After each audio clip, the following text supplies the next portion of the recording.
Bonjour à tous et bienvenue pour cette nouvelle vidéo, troisième épisode de la série Daredevil par Brian Michael Bendis, avec toujours Bendis au scénario de ce troisième tome, dessiné encore une fois par Alex Maliv. Troisième tome qui s'intitule donc Le Roi de Hell's Kitchen.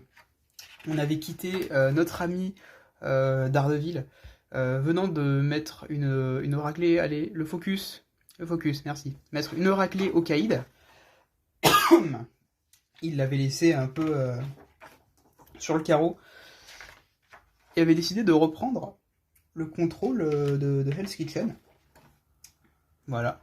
Et donc là, on se retrouve, et bien, tout simplement, plusieurs mois plus tard, Daredevil a pris, comme il avait dit qu'il le ferait, le contrôle de Hell's Kitchen. On va commencer, voilà, avec un épisode très classique.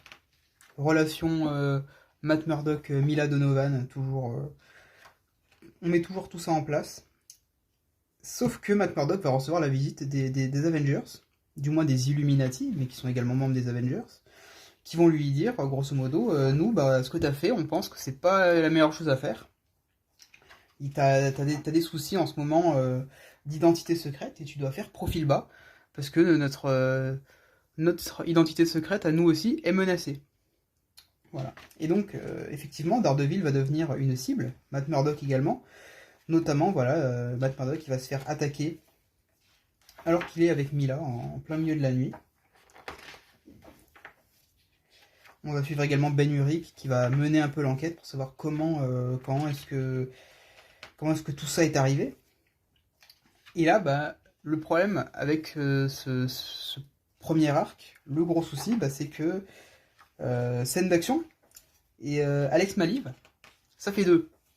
Alex Maliv, les scènes d'action, c'est pas son truc. C'est extrêmement figé. C'est un peu brouillon. C'est pas particulièrement agréable à lire. D'ailleurs, voilà, on va apprendre aussi au passage que Matt Murdock et Mila se sont mariés. Voilà. Et grosso modo, là, Matt Murdock, dans le présent, est porté disparu. C'est pour ça que Ben Urich enquête. Il veut savoir où est Matt Murdock. Ça fait longtemps qu'on ne l'a pas vu. Il va aller voir Mila Donovan, il va aller voir Foggy également, l'associé de Matt. Et tout simplement, on va se rendre compte que Matt est soigné par l'infirmière de nuit suite à son agression. Voilà. Hop. En parallèle de ça, on va suivre une histoire d'attentat, voilà, de policiers qui vont se faire abattre. On reste dans le thème des policiers, hein, ça colle bien avec l'actualité, on va dire. Voilà, donc Matt va sortir de l'hôpital, entre guillemets, chez l'infirmière de nuit. Il va aller rendre visite tout de suite à son ami Luke Cage, qui lui avait dit, grosso modo, compte pas sur moi, etc. Et là, voilà, il va un peu dire à Matt, ok, bon, je suis quand même ton pote, tu peux me faire confiance. Et donc on va suivre, voilà, Luke Cage, Daredevil, Spider-Man et Iron Fist, qui vont aller casser de la figure dans les rues de Hell's Kitchen. Encore une fois, scène de combat, Alex Maliv. C'est incompatible et c'est pas agréable à lire, vraiment du tout. À lire, oui, mais les scènes de combat, c'est vraiment pas ça. On est sur un troisième tome que je trouve au-dessus du deuxième. Le deuxième, pour moi, avait baissé un petit peu, très légèrement en qualité. Alors, il y avait cet arc avec le requin blanc, je crois. Le tigre blanc. L'histoire du procès qui était très sympa. Mais la suite avec toute cette histoire, avec le hibou qui fait circuler de la drogue, j'avais pas tellement aimé. Ensuite, on va avoir cet arc-là que j'ai trouvé très intéressant, qui va visiter en profondeur la relation Matt Murdock, Black Widow. Voilà, donc le retour de Black Widow dans la vie de Daredevil. Et on va se rendre compte, voilà, qu'elle est recherchée parce qu'elle aurait commis un acte illégal.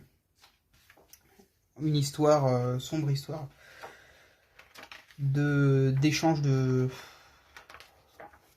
une histoire un peu de diplomatie incident diplomatique, intervention à l'étranger, et donc Black Widow, on le sait, c'est une espionne russe. Donc elle va être la cible de nombreuses attaques et tentatives d'assassinat. Donc Matt Murdock va en faire un petit peu les frais. De toute façon, dites-moi quand ce mec n'est pas la cible d'une quelconque tentative de meurtre, quoi. Donc un arc que j'ai trouvé beaucoup plus intéressant, même si le premier est très sympa aussi, hein. Mais voilà, donc un raid chez Matt Murdock. Hop.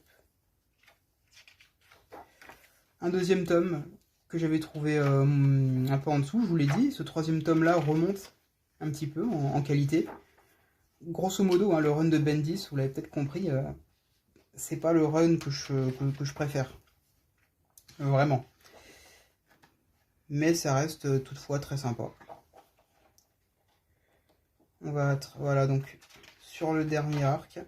Là, donc, on a un événement assez important qui va bouleverser la relation entre Mila et Matt, en gros, parce que Mila voulait demander à Matt de signer le papier de divorce, et Matt refusait. Et finalement, il va s'exécuter. Voilà, c'est chose faite. Des dessins vraiment très, très beaux. En fait, là, on va voir, du point de vue de chaque autre personnage important, comment est-ce qu'ils ont découvert que Matt Murdock, que son identité était un petit peu compromise. Avec voilà, un style graphique magnifique pour Spider-Man. Là, c'est Captain America. Un peu moins beau quand même, mais bon.